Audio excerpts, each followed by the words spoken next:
Welcome, ladies and gentlemen, back to another horror reaction video. Today, I'll be reacting to 3 unsettling true frat hazing horror stories created by Mr. Nightmare. Original video being in the description. Now, I don't know if this is going to be a double upload. Fuck it. But I have uploaded the college horror stories. And why not add in a frat hazing? Because frats, they're scary by themselves. And sororities. Let's not forget about the women. But yeah, let's get straight to it. Original video being in the description. Let's go. Story 1 by Kevin Joe Kelly. My college years were some of the best years of my life. KJK. Don't get me wrong, I'm very happy with the life I live, but my memories of those 4 years are eternal. This is somewhere in Cali. My advice to anyone still in college, don't take it for granted, because it definitely flies by. Facts. I went to a beach college. Our campus was literally right on the water. This story takes place while I was undergoing pledge with my pledge class. If you don't know, that's basically a full semester of initiation for everyone who got bids to the frat that semester. Most of what happens during pledge is better left undiscussed. Anyway, it was the last week of pledge before we officially became brothers. Typically, this is the week where the fraternity kicks things up. These niggas really pay for this shit. For us, it was commonly understood that at some point during the final week, we'd have to go the beach challenge. Here's what would happen. Ooh, a Pepperdine. Brothers would drive our entire class about 12 miles down the coast on Friday night. Then we'd have an hour to finish a massive keg filled with God knows what. Then they'd walk us down to the beach, tie all of our wrists together, blindfold us, take our phones, watches, and shoes, and leave us there. We'd have until sunrise to make it back to the house. What? Otherwise, we'd all be dropped. To be completely honest with you, I was pretty nervous leading up to this, but there was really nothing I could do. There was nothing any of us could do. I remember it being oddly chilly the night of, but the excitement of becoming a brother and finally being done with all this nonsense was adrenalizing. Some weirdos. The kegs were the easy part. I'm not saying frats are weird. You know, joining a brotherhood or even a sorority, a sisterhood, is all cool. Oh, let me just stick to frats since we on the topic of frats. You know, all that is cool, but one, personally, me, I wouldn't do it because I'm not paying for that shit. Because you have to pay to join this shit. And I didn't even find that out until like a year later. I found out that you have to pay to be in a frat. And it's expensive. So that's just a waste of money to pay to have friends. And then to do all this stuff right here is, bro, what the fuck? We're pretty comfortable with divvying up the alcohol and pulling trigger. Why would I do that to myself? There were 15 of us. After tying us together, the brothers blindfolded everyone but Chandler, who was at the very front of the line. He was to be our eyes, but that's all the help we'd get. Our pledge master was this big Mexican guy named Ramirez, but he insisted we all call him Los Pollos, like the restaurant from Breaking Bad.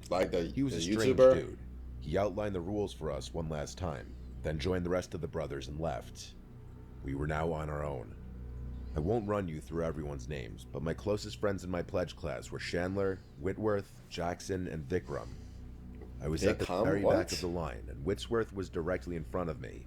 We began walking with Chandler leading us. It was hell. Without our phones, there really was no way of telling how much ground we were covering or how much time we had left. All we could do was keep walking. At first, we tried to liven the mood by talking and cracking jokes, but eventually that got old.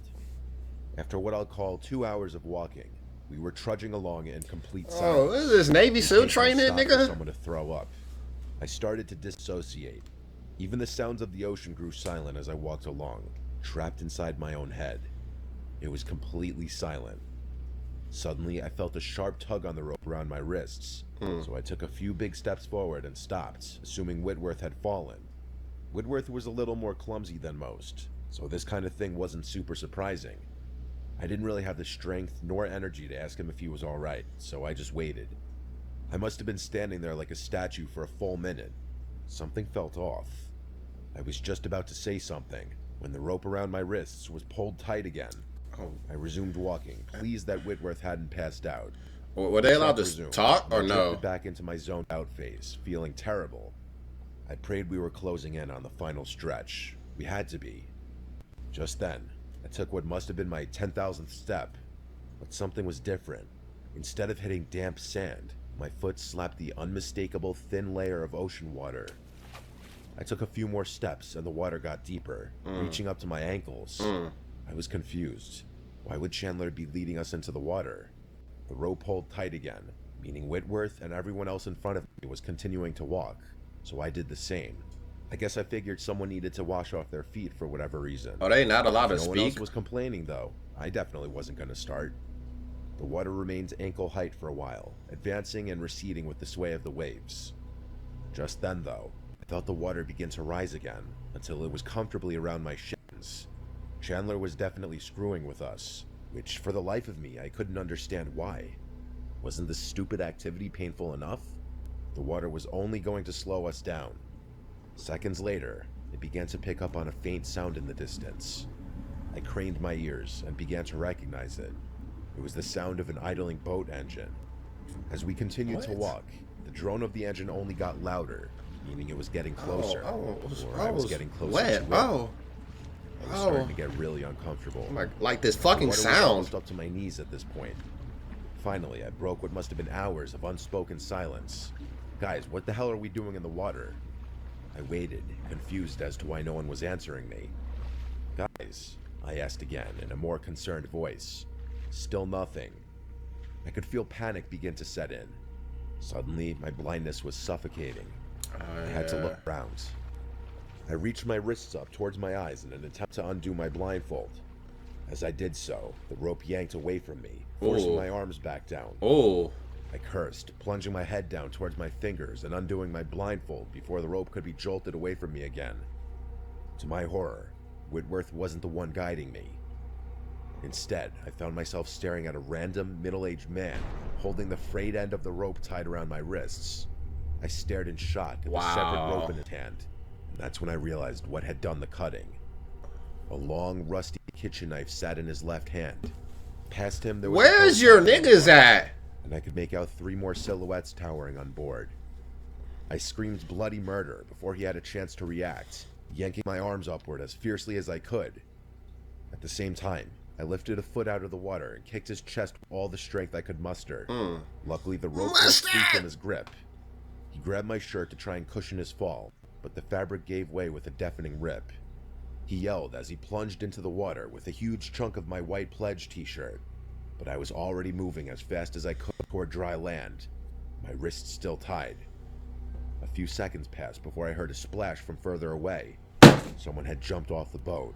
Bro, I didn't don't even look understand behind me. where I these just kept niggas moving. coming from with this I was about these goddamn halfway to fruit the flies. surface when something whizzed right past my head, maybe a few inches from my right ear. It was the knife. I watched it shoot past me before disappearing into the water. I was in complete shock. Bro, where are your friends at, dude? You're a To loser. land, and for the first time, looked back. There were 2 men in the water and 2 on the boat. They weren't chasing me anymore, just staring lifelessly in my direction.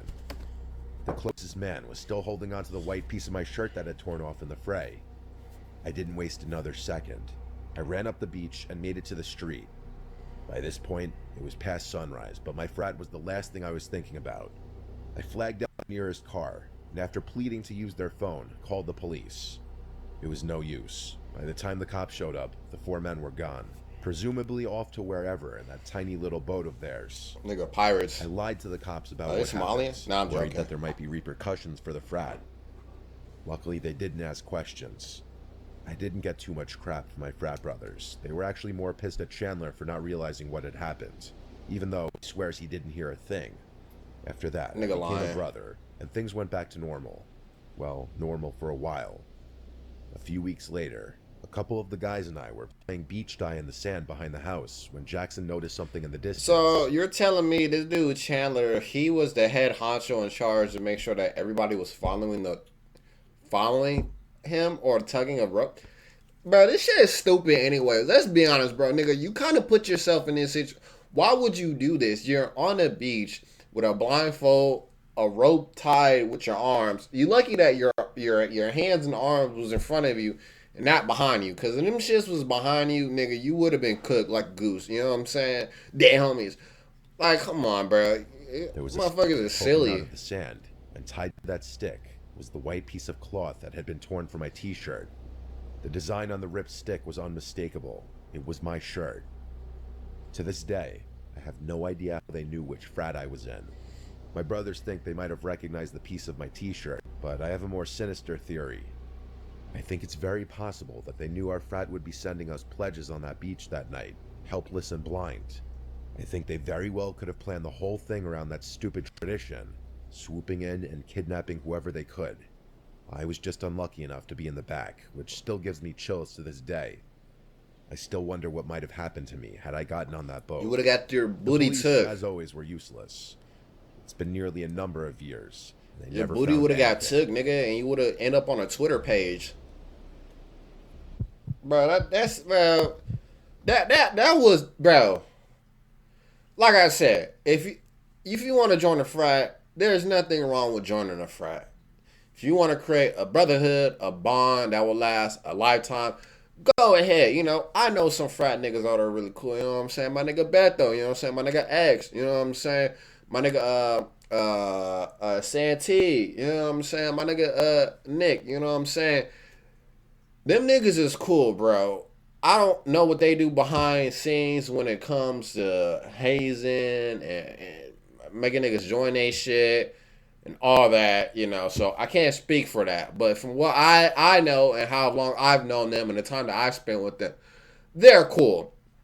So if you want to join a frat, then go ahead. If you have the money to do that, if you have the time to do that, and if you're willing to do that, go ahead. But how far are you willing to go when it comes to doing something like that? Why would you put yourself in this situation? You're on a beach at night with a blindfold on. I don't remember if he said that he had clothes on or he didn't have clothes on, and you have a rope tied around your hands, and basically you have to follow somebody guiding you and other people at night. That is such an uncomfortable and unsafe situation. And like, bro, how does the person that's guiding you guys fucking lose track of this nigga, and then this nigga almost ends up on Live Leak or a Twitter page? That makes no sense. Bro, niggas have to think of the situations that they're in. You know how many horror stories I've heard about when it comes to fucking frats, whether it's weird shit like this or people being put in uncomfortable slash disrespectful situations, bro. Like there's another. I know somebody. I'm not gonna say his name, but let's just call this nigga. Let's call this nigga Tony. You know what I'm saying? I got a friend named Tony.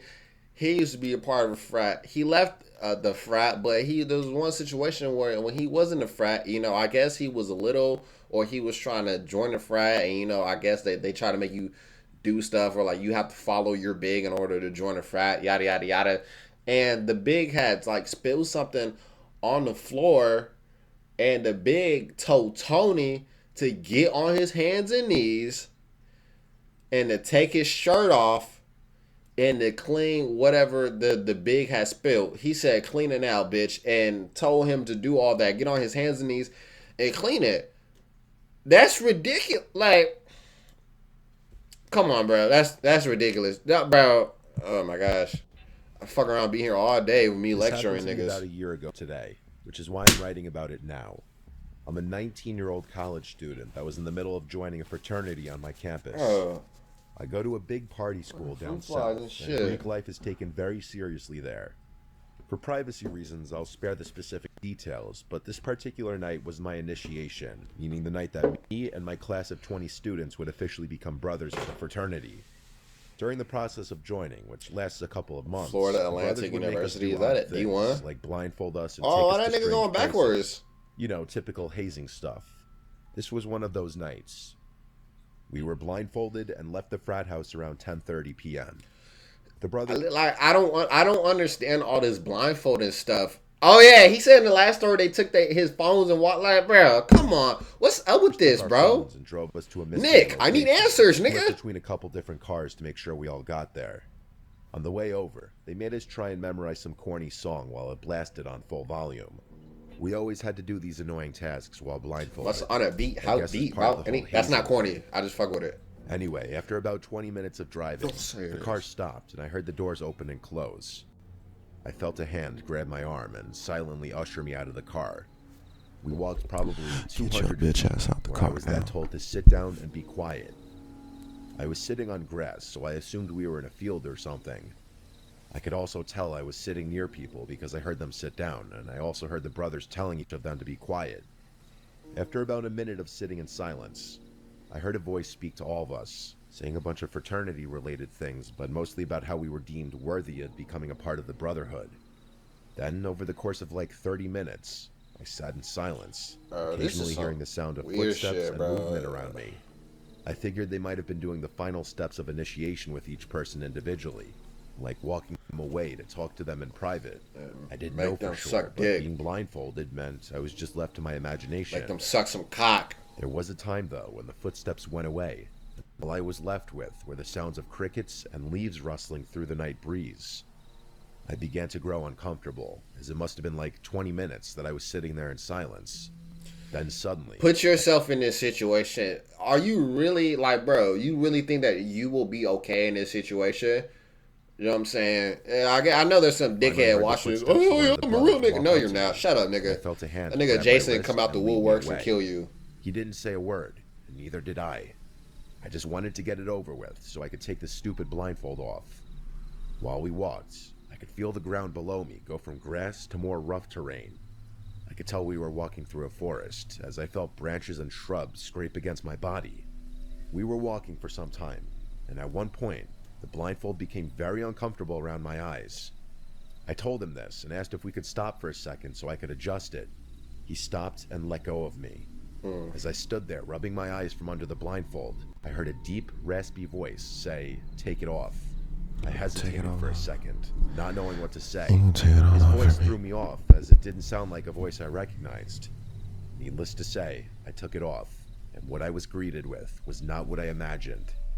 I was standing face to face with some tall guy dressed in all black, wearing a vendetta mask. I let out a sharp yell and jumped back. Wow.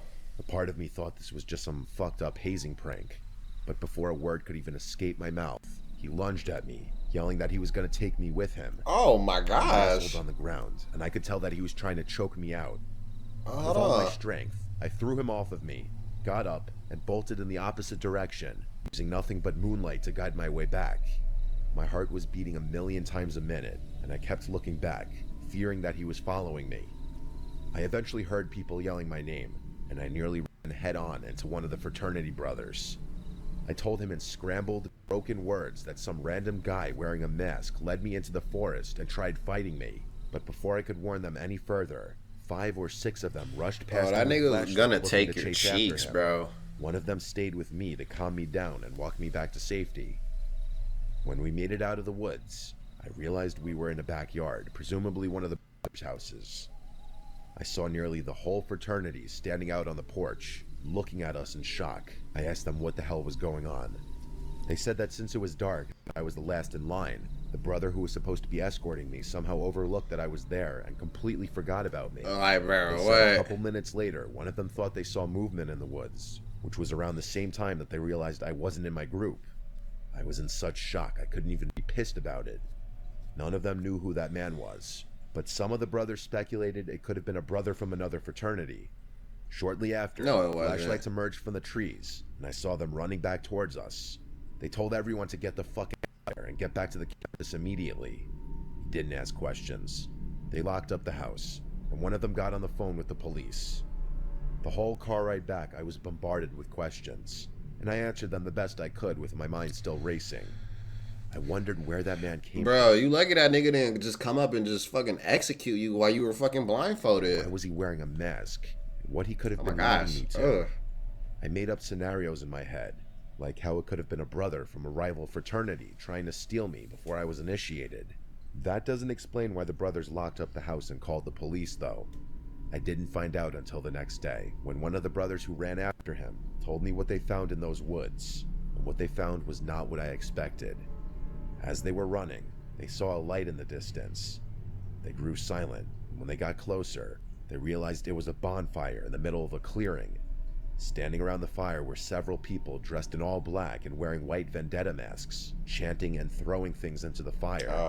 One of the brothers stepped on a loud branch, causing all of the masked men to turn and face them. They froze up, like something straight out of a horror movie. The mysterious men suddenly started running in their direction. They fled and made it back, where they told everyone else to leave and call the police. It seemed as though we somehow walked ourselves into some cult ritual meeting of some sort. I couldn't sleep for many nights after, and I tried my best to rid my mind of the situation. However, something that I heard from the fraternity a few days later sent shivers down my spine. While a few of them were playing football in the backyard of that same house, they found a white vendetta mask hanging from a tree nearby. Yeah. They called the police, and the cops took it for Police evidence ain't and gonna do examination. shit. I'm not sure if those guys were ever caught or if the police even made anything of it. I'm also not sure what the hell those weird people were doing in those woods. I've been thinking about this experience a lot recently, and I'm glad that I was left with nothing more than a crazy story. Yeah, bro, because like I said, you been blindfolded. One just could have came up and just sliced you up, bro, and it would have been raps. It's been 8 years since I graduated from college. Oh, is that New York? I went to Cooper Union, a small technical school. Where's the Twin smack Towers dab in the at? middle of Y'all know the nigga that bought the Twin Going to school Towers in 6 New York weeks City before was amazing. 9/11? Bought I the wouldn't trade it for U.S. anything. Bank in L.A. We didn't have many frats back then, so I Ah, was sure to join shit. whichever one I We're could, just fucked. to ensure that I'd have parties to go to and whatnot. I was a relatively normal kid, so it wasn't too difficult to get a bid. Most of the pledge events were pretty tame, but I would soon find out what they were compensating for. I hope I don't get in trouble for divulging this story, but it happened so long ago that I figure it's safe to talk about. I doubt my old frat is still making their pledges even do this. I certainly hope they aren't. Anyway, the big thing that we do during our initiation was a subway crawl. I can't remember where exactly this was, but there was an old abandoned subway station that teenagers would typically explore. Our frat would make us enter from one of the active platforms, walk to the abandoned one, take some pictures, and then continue to the next active platform. We'd been given subway schedules to ensure that there was no chance a train would come around while we were vulnerable. Okay. We'd have plenty of time to get onto the abandoned platform, wait for one train to pass, and then make it to the next station. Whoa, I know what whoa. you're Hold on. What? Wait, hold on. During our initiation was a subway crawl. I can't remember where exactly this was, but there was an old abandoned subway station that teenagers would typically explore. Our frat would make us enter from one of the active... Why is it they go to places where what they do weird things and go to weird places? I mean, the beach isn't a weird place to go, but the setup was weird. Why are you taking people into the woods with the second story? And the third story, why are you going to a abandoned train station or whatever, fucking abandoned? Why are you doing that? Something that's fun is like going to like the downtown of the city and like making it like a scavenger hunt. You know, they got to navigate through the city to get to the place or some shit like that. Like, bro, like that's fun. This is not fun. platforms, walk to the abandoned one, take some pictures, and then continue to the next active platform. We'd been given subway schedules to ensure that there was no chance a train would come around while we were vulnerable. We'd have plenty of time to get onto the abandoned platform, wait for one train to pass, and then make it to the next station. I know what you're probably thinking, but no, we didn't have to run from a train. No, I wasn't thinking that. I was thinking, why the fuck are you in that We all had a situation? lot of Dumbass leeway when it came nigga. to traversing the track. I'm gonna All we slap had to your do stupid was avoid ass. the dangerous third rail and we'd be okay. I had been a big fan of urban exploring before college, so this was honestly more exciting than nerve-wracking for me. It was some random weekday at like 3 a.m. when our frat brothers made us go down into the subway. I'm pretty sure they picked this time because trains were very infrequent and we'd be protected at all costs. There were about 10 of us. I'm telling you, it was a pretty small school. You don't need to know everyone's name, but I should mention that my closest friend in my pledge class was an Albanian dude named Riker. He's the funniest guy you'll ever meet. Albino? My friends and I always said he should try and do stand-up comedy. He also smoked a crap ton of pot, which is important for this story. The group of us made our way into the subway unscathed. Who calls weed Riker and I pot? brought up Bro, it is because everyone else was too 2026. scared to do so. It was really dark in there, and our frat brothers had only given us 2 flashlights to share. Those flashlights and a single cheap film camera were all we had. This nigga on some At Outlast first, shit. I was entrusted with one of the flashlights for being in the back, but I quickly gave it up to one of my pledge brothers who was whining about not being able to see. Not even 30 seconds into the walk, and Riker had his first genius idea. He pulled out a pre-rolled joint from his jacket and grinned, motioning for me to stop. "I don't have enough to share," he whispered, flicking his head in the direction of the other guys who hadn't noticed what we were doing. Against my better judgment, I obliged. Heck, when was I going to get the chance to light up in a subway tunnel again? The 2 of us smoked while we watched the other guys travel further away from us, their echoing laughter beginning to fade out. We finished the pot. We were a considerable distance behind the pack. Riker's stuff was really strong, and I found myself a little more absent-minded than I wanted to be. My tolerance was definitely not as high as his. The two of us picked up the pace to catch up with the rest of the group, but Riker noticed something in our way. We didn't have a light, so all we could see was the silhouette of someone in the dimly lit tunnel lights. I strained my eyes a little more. There was definitely a person in there, just standing motionless in the middle of the track, facing us. It was honestly a little creepy. "David?" called Riker, his voice piercing the silence of the tunnel. The person on the track didn't respond. Just then, David's voice called back to us from further up the line. The two of us froze. This person in front of us was a stranger. As if David's voice was some kind of switch, the person on the track started full-on sprinting towards us. The two of us turned around and bolted back the way we came. I mean, y'all could have jumped that nigga. I felt like I was going to have a panic attack. The figure's sprint was eerily silent, as if we were being chased by a shadow. This guy must have been impossibly light. Riker's grip on my arm tightened, his goofy confidence completely gone. "Faster," he hissed, the fear in his voice mimicking my own. Hold on, nigga, this a video game? I still had some time before the next train came, but running in the wrong direction just felt wrong. Riker must have thought the same thing, because he frantically pulled me to the side, motioning for us to cross the divider onto a different track. In hindsight, we probably could have continued running back to the original station, but I was so high that I just followed Riker blindly. We made it across the divider and sprinted back in the direction of the abandoned station. Things were even more terrifying now, though. We had literally no idea when a train was going to barrel down towards us on this track, but at least we were heading in the right direction. I hoped Riker's maneuver was enough to shake whoever was chasing us, but apparently it wasn't. Oh wow, that whoever nigga was behind us also crossed the divider and kept running after us. The problem was there were only a few places where the divider could be crossed, so we'd have to pray we found another one before a train came. Turning around to the one we just used was no longer an option. My heart was thumping, but Riker and I were able to widen the gap between us and our pursuer. We kept running though, looking for a place to cross, but with no luck. Riker started cursing repeatedly, and I started feeling like throwing up. We kept running, still searching for a place to cross. Just then, the track started vibrating, and we could see light beginning to poke through at the distant end of the tunnel. A train was coming. We were screwed. I considered turning around and just fighting whoever was behind us. All these people are silly. But then Riker screamed right here, running toward the divider. By some miracle, the next crossing point was right in front of us, and the two of us crossed back to the original track. We sprinted like another 30 yards and caught up with the rest of the guys who were on the platform. Riker explained the whole thing while I leaned over and threw up. Not even 30 seconds later, the train on the other track zoomed by. Riker and the rest of the guys were ready to confront whoever was chasing us. No one showed up though. We thought the worst, but just then, we heard another crazed yell from somewhere in the distance. To this day, I still have no idea how that person avoided the train. We waited for the train to pass on our track and then sprinted the hell out of there. In hindsight, Riker and I probably just encountered some homeless guy who was drugged out and might not have even posed a threat to us. Yeah, that's what I'm saying. Y'all could have jumped him. That moment though, which I guess explains the stupid. But then that nigga had a needle. Oh hell no! I'm sure the two of us also could have fended that guy off, but I'm glad we didn't have to. I'd rather fight a nigga with a knife before I fight a nigga with a needle, bro. What the hell? Bro, they are like with these stories. It's like, bro, you kind of put yourself in this situation because you willingly went on these hazing adventures or whatever. So you willingly put yourself in this situation. You go to the beach blindfolded and your hands tied. That's weird. You go to the middle of the woods blindfolded. That's weird. And then you go to this abandoned train station. That's weird. You know, stop doing weird shit. This is how people get kidnapped. This is how people get killed. This is how people get hurt.